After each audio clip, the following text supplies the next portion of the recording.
Imagine a man, an engineer with a deep interest in meditation, who begins to see the world not just as solid objects and separate people, but as part of one huge, interconnected reality.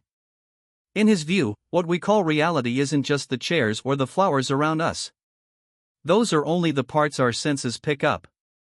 Our senses are limited, we only see a narrow slice of what's around us because our eyes and ears can detect only certain kinds of light and sound. If our perception expands, suddenly more of that reality becomes visible to us, and it feels like a different world, but it's really the same vast reality, just seen more clearly. This engineer, named Itzhak Bentov, believed that by pushing the nervous system into unusual states, through deep meditation or other intense techniques, the mind could open up and tune into much more than the everyday world most people experience. He thought that these expanded states aren't separate alternate universes, but larger parts of one unified existence. Bentov described this shift like climbing a ladder of awareness.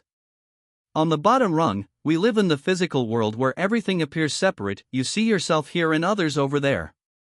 But as awareness grows, the divisions fade. On a deeper level, a kind of soul level, our inner experience overlaps with others' experiences. Climb higher still, to what he called the higher self, and these overlaps become even greater. At the highest level, toward what many traditions call spiritual enlightenment, all boundaries disappear and everything is connected everywhere at once. You and everyone else are part of the same infinite field of awareness. Bentov didn't stop with just the mind. He believed the physical body itself plays a role in this process. He thought the heartbeat sends rhythmic pulses up into the brain and that these tiny mechanical movements create electromagnetic waves. In his view, these waves don't just stay inside us. They extend outward and interact with the universe's rhythms, because everything in the cosmos also vibrates. Atoms, planets, fields, all have frequencies. To Bentov, this wasn't coincidence, it was part of a cosmic feedback loop that connects inner experience with the wider universe. He used simple metaphors, like a pendulum swinging back and forth, to explain how consciousness works. Just as a pendulum moves rhythmically, our awareness moves between states waking and sleeping, physical and subtle, and that motion is what creates our experience of reality. He said that if you could slow down or speed up that internal rhythm, you'd widen your view of existence. Bentov's picture of the cosmos wasn't just abstract philosophy. He thought that consciousness is fundamental, that even atoms and the smallest bits of matter are expressions of vibrating energy rather than solid things separate from awareness. In this view, the mind isn't something the brain makes, the brain is more like a receiver or translator of a deeper, universal field of consciousness that's always there. He also believed that experiences we call psychic, like visions or seeming contact with deceased loved ones, happen when the slit of perception opens wider than usual. Most people's nervous systems filter reality down to a narrow band, but sometimes, spontaneously or through practice, that filter widens and the mind catches a glimpse of the larger field around us. Unfortunately, in mainstream culture these experiences are often labeled psychotic and treated with drugs or shock therapy, which simply closes the nervous system back down. Bentov was planning to share his discoveries with leading scientists in Japan in 1979, trying to bridge his ideas with mainstream science, but he never made it. He died in a plane crash on the way. His work went on to influence later thinking about consciousness. He spoke of reality as a hologram where every part contains the whole, and suggested that by deepening our inner awareness through meditation, we might learn to tune in to different layers of the universe. Modern research has since shown that the heart does generate an electromagnetic field that extends beyond the body, and that heart and brain rhythms can interact, something Bentov talked about long before instruments could easily measure it. For Bentov, meditation wasn't just about relaxation. It was a tool for opening the doors of perception, expanding awareness, and, possibly, touching the deeper unity underlying everything we think of as reality. There was a method people talked about that wasn't just meditation or philosophy, it was a precise way of training the body and mind so that the heart and brain worked together in harmony. The idea was that when this system was tuned just right, the human body could become a kind of doorway to a much deeper experience of reality, one where everyday barriers disappear and you start perceiving life as one seamless whole. This wasn't meant to be vague mysticism, but a process that anyone could learn and repeat. If it really worked, it would mean that the human body and nervous system are like a fine instrument, one most people never learn to play. Later, in 2003, a 29-page CIA document called the Gateway Process was released to the public. It had been created during the Cold War as part of an official study into these altered states of consciousness. The report looked at the effects of brain and heart coherence exercises and how they might expand awareness and even influence how we perceive reality. People can read the document online today. On the surface, the Gateway report looked like a military exploration of unusual states of mind, but when you dig into it, the writing describes ideas very similar to what Bentov had talked about decades earlier: the brain and body as oscillating systems connected to larger patterns, consciousness extending beyond normal space and time, and the possibility of accessing non-ordinary levels of reality through careful resonance and focus. Why would the CIA even care about something like this?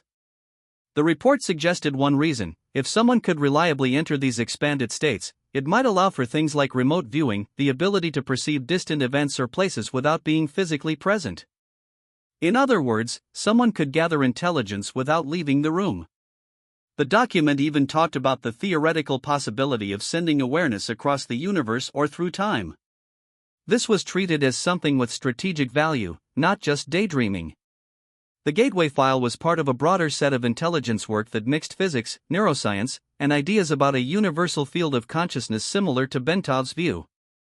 People who read it noted how seriously it treated these concepts, with charts, theories, and technical language, which naturally leads to a strange thought: if you could really change how people perceive reality, whoever controlled that knowledge could control reality itself.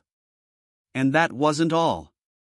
There were mentions of other internal projects where rhythmic signals and subtle pulses were used to influence brain states, making people more open or suggestible without directly telling them what to think. The idea was simple on the surface: if you could align someone's brainwaves with a desired pattern, you could affect how they feel and respond. This wasn't about magic, it was about exploiting the ways human perception naturally works. Some training techniques described people learning to detach from normal sensory processing, entering a kind of observer state where time felt stretched and memory became unusually sharp. This idea, that you could tune the brain's rhythms and slip outside ordinary experience, echoes Bentov's earlier theories about resonance and expanded awareness. But in this context, it wasn't always for inner growth or spiritual insight, it was for control. To weaponize perception, you don't just change what someone sees. You change the story their mind constructs around what they see.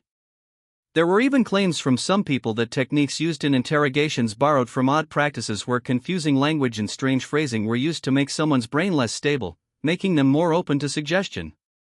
Whether or not those specific claims are documented, the broader point is that understanding and manipulating perception became more than a curiosity, it became a tool that some intelligence communities believed had real power behind it. When someone is confused, their brain grabs onto anything that feels solid, just like someone who is falling will grab the first thing they touch, even if it's a thorn bush. The same thing happens in the mind: if your thoughts are tangled and confusing, the first clear idea you hear afterward tends to be accepted without careful thinking. A man named Hughes spent many years teaching soldiers and intelligence agents ways to influence how people think. He says this confusion isn't accidental. It can be created on purpose. He calls this controlled perception, a way of breaking down someone's normal view of reality so you can replace it with a version that serves your goals, and the person doesn't even notice that it happened. Here's how he explains it. First, give someone contradictory information, things that don't logically fit together. This makes the brain struggle to make sense of it all, and that state of mental confusion. Here's how he explains it. First, give someone contradictory information, things that don't logically fit together. This makes the brain struggle to make sense of it all, and that state of mental confusion leaves a person open to suggestion. While the person's mind is in that vulnerable place, you add in subtle cues, symbols, sounds, speech rhythms, colors, things that the conscious mind doesn't fully notice but the brain still absorbs. Over time, the person's internal story about reality begins to shift. They think the ideas are their own, but they've been shaped by this process. Hughes warns that this method doesn't just change someone's opinion. If it's used on a large group of people, it can create completely different versions of reality inside their minds, even if everyone is living in the same physical world. In some ways, this idea connects to older theories like Bentov's, the thought that human perception is something you can tune, like an instrument. Bentov spoke about the heart and brain resonating with the universe. But rather than tuning someone toward deeper awareness, controlled perception can tune someone into a constructed version of reality that someone else wants them to accept. Today, these techniques aren't limited to secret labs or trained operatives.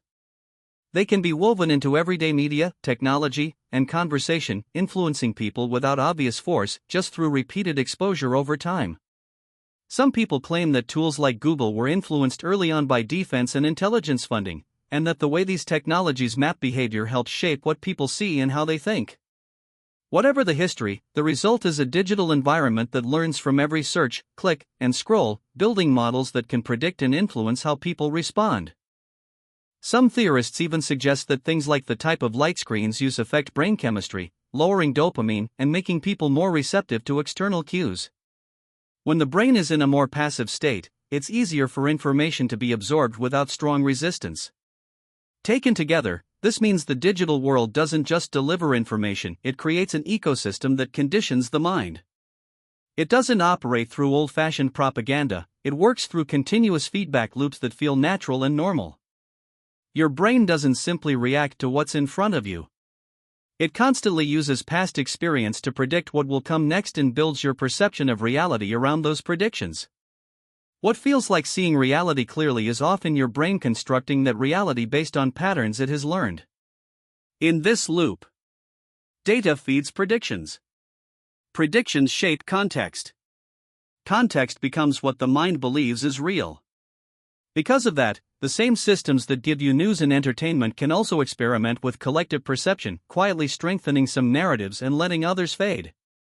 Every click or pause teaches these systems more about you, and the more they learn, the smaller and subtler the nudges they need to shape your reactions. When the environment is perfectly tuned, it doesn't have to force you, it makes you move willingly toward the responses it already predicts you'll make. And because it works with probabilities rather than certainties, it doesn't need to influence everyone all the time, just enough people often enough to shift the direction of society.